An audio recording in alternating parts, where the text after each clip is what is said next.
Las noticias en Televistazo con Pedro Jiménez y María Isabel Carminiani.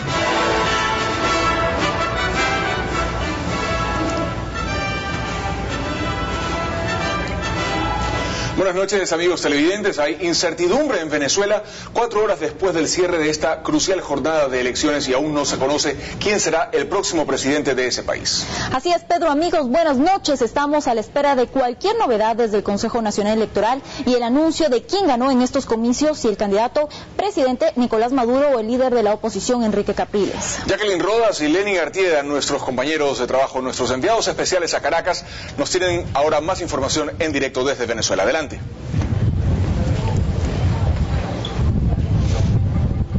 Pedro y Marisabel, muy buenas noches desde Caracas. Debemos contarles que aunque se anunció que a las 9 de la noche, hora de Venezuela, 8:30, hora de Ecuador, habría el primer boletín de resultados, hasta el momento no tenemos nada. Las urnas se cerraron a las 6 de la tarde. Estaba previsto que 19 millones de venezolanos acudan a ellas para elegir al próximo mandatario.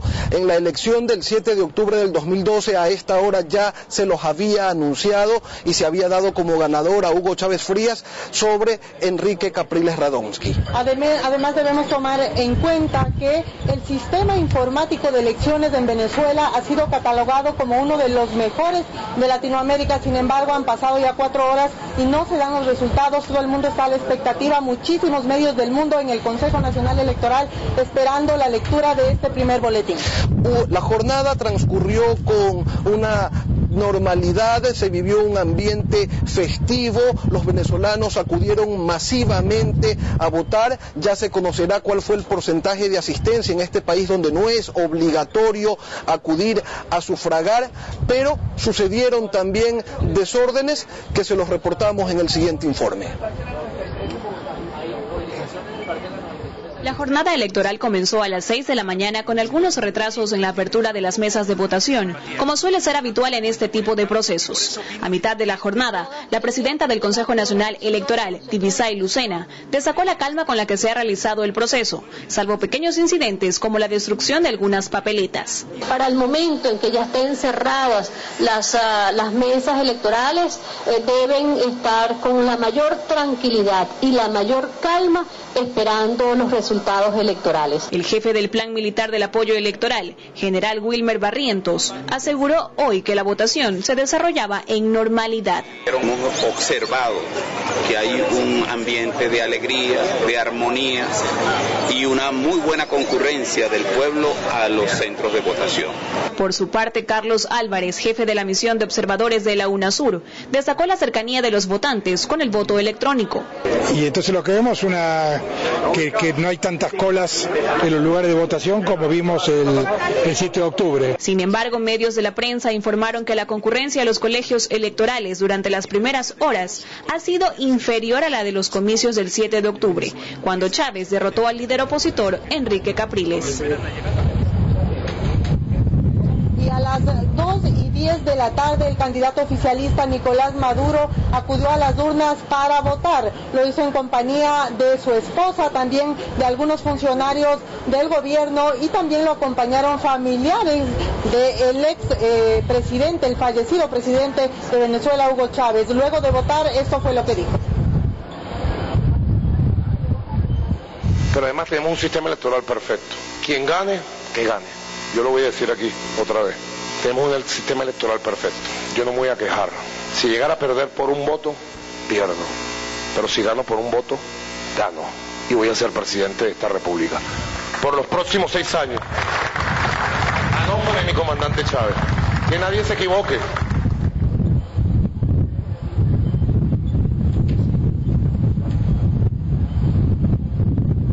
Enrique Capriles votó en la zona este de Caracas, una zona en donde él goza de una amplia simpatía. Acudió acompañado de su madre y de simpatizantes y a manera de ritual al llegar al recinto de votación, Enrique Capriles besó una imagen de la Virgen. Posteriormente se dirigió a los medios internacionales y venezolanos que se encontraban allí y esto fue lo que él señaló. Todo eso se vence con votos, votando, y por eso el llamado es avalancha, a salir a votar y a estar hasta el último minuto en el desarrollo de este proceso, porque hoy gana Venezuela, no tengan ninguna duda que hoy gana Venezuela. Y tras el cierre de las mesas electorales utilizadas en los comicios presidenciales de Venezuela, se produjeron actos violentos en el exterior. Mientras se realizaba el conteo, chavistas y caprilistas se enfrentaron afuera defendiendo a su candidato. En tanto, los observadores de UNASUR mencionaron que el proceso estuvo en orden. El jefe de las Fuerzas Armadas, Wilmer Barrientos, indicó que hubo 43 detenidos por 18 delitos electorales. Al momento se espera que la presidenta del Consejo Nacional, Tirisay Lucena, dé el primer boletín de los resultados.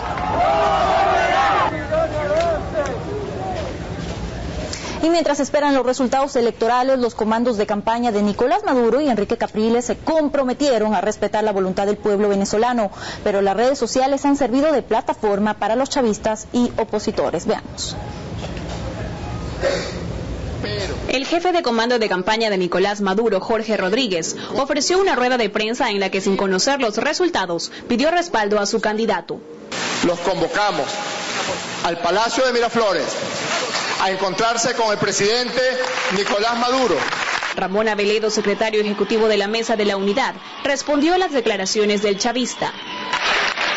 Con toda responsabilidad, debemos decir que el comando de campaña del partido del gobierno, por intermedio de su jefe, ha tenido una de las intervenciones públicas más irresponsables de la historia política de Venezuela. Aquí hoy no están permitidas manifestaciones públicas en ninguna parte, y menos en el Palacio de Miraflores. Y uno de los hechos que más llamó la atención fue que la cuenta de Twitter de Nicolás Maduro y de su partido fueron hackeadas, así como la de Diosdado Cabello, presidente de la Asamblea. En tanto, el candidato opositor Enrique Capriles se mostraba optimista en su cuenta de Twitter, pero también alertaba de un posible fraude. Y en esta larga espera, tanto el comando Simón Bolívar como el comando Hugo Chávez, cada uno representando a uno de los candidatos, se han dedicado a dar ruedas de prensa continuas. El uno sale a hablar, luego sale a hablar el otro, y todos con la expectativa de saber qué pasará en pocos minutos más. Eso es lo que se ha vivido en la tarde, Lenin. Un ambiguo optimismo, por llamarlo de alguna manera. Ambos jefes de campaña lanzan mensajes esperanzadores que acrecentan la expectativa, más aún tomando en cuenta que el anuncio de un primer boletín con resultados que debía haber sido presentado a las 9 de la noche no aparece todavía. Ambos se han dado como ganadores, como tú dices, mensajes continuos. Recordemos además que a partir de cierta hora el candidato oficialista ya no ha escrito por Twitter, todos estamos pendientes debido a este hackeo de su cuenta que se habría dado. Pero los venezolanos votaron aparte de aquí en varios países donde existen venezolanos que viven en el exterior. Sobre esta jornada vamos a ver un video a continuación. Miles de venezolanos que viven en Estados Unidos, vestidos con los colores de su patria, participaron en las elecciones de su país. Llegaron al Centro Cívico y de Convenciones Pontchartrain, ubicado en el suburbio de Nueva Orleans, único centro de votación habilitado luego de que el presidente Hugo Chávez cerrara el consulado de Miami en enero de 2012.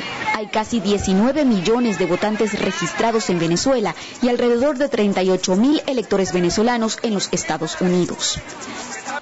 Mientras tanto, se espera que los 400 venezolanos que viven en Cuba emitan su voto en el consulado en La Habana. Todo con una normalidad, todo el mundo haciendo su cola, comenzó el proceso a la hora que estaba establecido. Algunos votantes llevaban las camisas rojas asociadas a los partidarios del presidente en funciones, Nicolás Maduro. En tanto, más de 20.000 venezolanos residentes en España están convocados hoy a las urnas, en las que compiten el candidato chavista Nicolás Maduro, el opositor Enrique Capriles y otros 5 candidatos. En la capital española, el centro de votación se habilitó en la sede de la Secretaría General Iberoamericana. Para estos comicios se emplea el mismo padrón electoral que durante las elecciones del pasado 7 de octubre.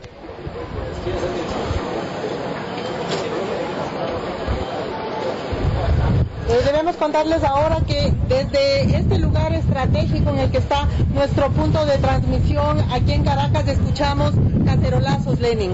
Así es, y por momentos se escuchan pitos, petardos, como que se viviera un ambiente de festejo, ¿no? Hay mucho optimismo en las dos facciones. Recordemos que Venezuela es una nación dividida entre los chavistas y los caprilistas. Están festejando por adelantado, un festejo que responde más bien a su expectativa, a lo que ellos quisieran que sea el resultado de esta jornada electoral. Una expectativa que también se ha vivido en Ecuador, porque recordemos que en Ecuador existe una importante colonia de venezolanos que hoy también votaron. El proceso de votaciones en la sede diplomática ubicada en el norte de Quito inició a las 6 de la mañana. En todo el país hay 746 venezolanos registrados para votar. 513 sufragaron en Quito y 233 en la ciudad de Guayaquil. La expectativa en torno a este proceso es grande, como nos cuenta Hugo Pacheco. Tanto aquí como en Venezuela esto es una verdadera fiesta democrática donde todos vamos a votar. Edgar Morales espera que el candidato que resulte ganador trabaje por mejores días para su país, y es que piensa que aún queda mucho por hacer. Y creo que cualquiera que sea el candidato que gane tiene que dedicarle un poco más de lo que se ha dedicado hasta ahora a trabajar internamente en Venezuela, principalmente en seguridad. El voto en Venezuela no es obligatorio, sin embargo el deseo de apoyar a su candidato hizo que se registre una importante presencia de ciudadanos en las urnas. Carlota Reyes vive varios años fuera de su país. Ella espera que las cosas mejoren para poder regresar. El país está como dividido en dos.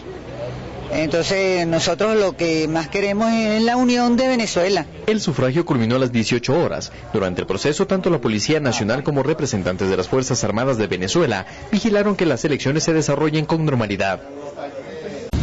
Continuamos informando. El alcalde de Riobamba denunció que la cuenta del municipio fue hackeada y que 13 millones del presupuesto fueron desviados a otras cuentas. 3 personas fueron detenidas. Nuestro corresponsal Ángel Pilatuña con el informe. 13 millones de dólares, fondos del presupuesto municipal del cantón Riobamba, fueron desviados ilegalmente a 31 cuentas bancarias de entidades financieras privadas en varias partes del país. Juan Salazar, alcalde de Riobamba, manifestó que la alerta del ilícito ocurrió el miércoles 10 de abril y que hasta el momento se ha logrado recuperar un 77% del monto total. Y logramos ventajosamente, en un movimiento importante, impedir que estos delincuentes se lleven toda la plata. Y hasta este momento, con una cifra aproximada, hemos logrado bloquear 10 millones de dólares aproximadamente. 3 personas se encuentran detenidas para investigaciones. Ellos fueron capturados en la provincia de Tungurahua al intentar retirar el dinero de una entidad financiera. Que el gerente de la cooperativa 15 de diciembre, acompañado de 2 ciudadanos, estaba listo para retirar la cifra de $897.500 que había sido depositada en el banco de esa ciudad de Ambato, el Banco Capital, y que iban a retirar en efectivo esos recursos. Según la municipalidad, los 3 millones de dólares que no se ha logrado recuperar afecta a varias obras emblemáticas de la ciudad y son parte de los pagos de los jubilados del municipio. Ahora vamos con una noticia lamentable. Esta tarde ocurrió un accidente en la vía Pifo-Papayacta. Una camioneta perdió estabilidad y se volcó de las 9 personas que viajaban en el balde del automotor. Una niña de aproximadamente 6 años falleció en el lugar, mientras que las demás resultaron con heridas de consideración y fueron trasladados a las casas asistenciales más cercanas. Se presume que el material suelto en la vía debido al mantenimiento de esta y el exceso de velocidad generaron la tragedia. Y este domingo en el Parque Nacional Galápagos informaron el hallazgo del cuerpo sin vida del turista anglo-israelí Thomas Berman, de 78 años, quien había llegado al archipiélago el pasado martes.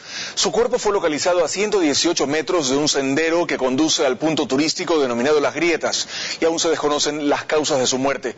Mediante un comunicado, el Parque Nacional Galápagos indicó que en el operativo de búsqueda participaron bomberos y personal de la reserva. Se conoce que el turista fue reportado como perdido por el operador turístico con el que tenía contratado un tour para recorrer Isla Isabela. En otro tema, la Policía Antinarcóticos de Pichincha presentó los resultados de los operativos implementados en las 2 primeras semanas del mes. En total se incautó 25.922 gramos de sustancias estupefacientes, principalmente cocaína. Entre las modalidades utilizadas están los correos humanos y encomiendas. Según información de la Policía Nacional, con los operativos se evitó el tránsito de 103.000 dosis, cuyos principales destinos eran países de Europa. En el ámbito internacional les contamos que Corea del Norte descartó la oferta de diálogo de Seúl, mientras la región aguarda un posible lanzamiento de misiles por parte del régimen comunista, coincidiendo con la celebración este lunes del aniversario de su fundador Kim Il-sung, mientras el secretario de Estado de los Estados Unidos, John Kerry, dijo en Tokio que el diálogo es la elección por la que apuesta Washington para solventar la tensa situación generada por las amenazas bélicas norcoreanas. En Somalia, 17 personas murieron y un número similar resultaron heridas en un ataque con coche bomba perpetrado por individuos armados en un tribunal. Las autoridades indican que el número de muertos en el atentado podría aumentar en las próximas horas debido a la gravedad de la condición que presentan algunos de los heridos. La milicia radical islámica Al-Shabaab se atribuyó el ataque a través de un mensaje en Twitter en el que aseguró también que han atacado además otros objetivos. En el Ecuador, 172 de cada 1.000 jóvenes de entre 15 y 19 años son madres adolescentes. Por esta razón, muchos de ellos hacen énfasis en la necesidad de una buena educación sexual preventiva que acompañe la campaña de entrega de métodos anticonceptivos. Bessie Granja nos informa. Ileana Mesa tiene 18 años y será madre por segunda vez. Con 8 meses de gestación confiesa que no esperaba este embarazo. Si te sientes desesperado, no hay para el tarro de leche, para los pañales. Es feo porque no hay cómo darle a tu hijo y sufre. Y él llora y tú también quieres llorar. En el Ecuador, 172 de cada 1.000 jóvenes de entre 15 y 19 años son madres adolescentes. El país ocupa el segundo lugar de América Latina de embarazos prematuros. De ese grupo, casi 4.000 son niñas entre 12 y 14 años. Y el 50% de las adolescentes embarazadas apenas terminó la secundaria. Para reducir estas cifras, el Ministerio de Salud refuerza su campaña de educación Habla Serio, Sexualidad sin Misterios. Ojalá la mamá le haya hablado de esas cosas. Que se suma a la entrega gratuita de los métodos anticonceptivos. Gilda Barandica es coordinadora en Guayas de la Estrategia de Planificación Familiar. 9 de cada 10 adolescentes le gustaría que le hablen de sexualidad desde sus hogares. Entonces la responsabilidad no solamente está en salud. ¿En tu casa o en tu colegio recibiste algún tipo de educación sexual? No, mi mamá no me hablaba de eso. A ti te da vergüenza como joven preguntar esas cosas. Pero hay jóvenes que consideran que la verdadera educación sexual debe ser basada en valores como la abstinencia y el amor. Pretenden acaparar la atención de más jóvenes promoviendo campañas a favor de la familia, pues desde su punto de vista, solo dentro de ella un bebé debe venir al mundo. Vamos ahora con más de las elecciones en Venezuela. Vamos nuevamente en directo hasta Caracas. Jacqueline Lenin, por favor, coméntenos cuál es el ambiente que se vive al momento cuando todavía no se conocen los resultados. Pedro y Marisabel. Sí, Marisabel, el ambiente es de nerviosismo por la espera. En este momento en Venezuela son las 10 de la noche con 58 minutos. Recordemos que el anuncio del boletín se fijó para las 9 de la noche, hora de Venezuela, 8:30, hora de Ecuador. En ese boletín, cuando la presidenta del Consejo Nacional Electoral anunció esta hora tentativa, dijo que el darse el boletín dependía de si había o no una tendencia irreversible entre los resultados de los dos candidatos, Lenin. Y esta tendencia irreversible seguramente debe ser la razón, el motivo por el cual no se lo ha emitido todavía. Esta tendencia irreversible, decíamos, seguramente no se ha evidenciado en el número de votos que han ingresado ya al sistema allí instalado en el Consejo Nacional Electoral. Sin embargo, Jackie, invitamos a nuestros televidentes a estar en la señal de Ecuavisa, porque una vez que el Consejo Nacional Electoral venezolano dé a conocer cuáles son los resultados luego del sufragio que se realizó el día de hoy, nosotros estaremos contactándonos vía satélite con ustedes para que conozcan de primera mano quién triunfó en Venezuela. Esos resultados les llevaremos a ustedes en vivo. Muy buenas noches desde Caracas. Por el momento nos despedimos. Seguro, muchas gracias a Lenin y a Jackie por sus reportes en vivo a lo largo de toda esta jornada. Nosotros nos despedimos también, Marisabel. Así es, Pedro, amigos televidentes, nos despedimos con esta información, pero recuerden que estas y otras noticias la pueden encontrar en nuestra página web www.ecuavisa.com. Que tengan una buena noche.